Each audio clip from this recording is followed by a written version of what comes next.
যাই হোক, নিউজিল্যান্ডে তেল কিনতে এসে নিউজিল্যান্ড অস্ট্রেলিয়া একটা ভালো একটা অভিজ্ঞতা হচ্ছে কি, যেহেতু ইউএসএ থাকি, অন্যান্য দেশে কিন্তু আগে টাকা পে করতে হয়, পে করলে পরে খোলে।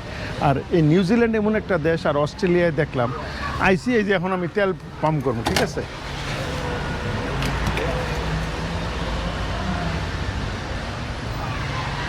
এই যে মেশিন অন হয়ে গেল, আমি কিন্তু তেল নিতেছি। এই যে দেখো, তেলের দাম হলো $2.59 হলো গিয়া পার লিটার।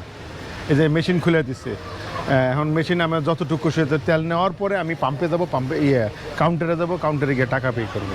মানে এই জিনিসটা অনেক ভালো লাগছে যে মানুষ, এই দেশের মানুষ কত সভ্য হইলে এই জিনিসটা করা সম্ভব।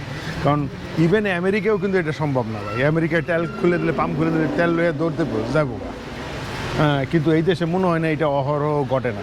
যদি ঘটতো, আজ পর্যন্ত সেই অস্ট্রেলিয়া আমি বহুত জায়গায় তেল কিনছি, বহুত পাম্পে,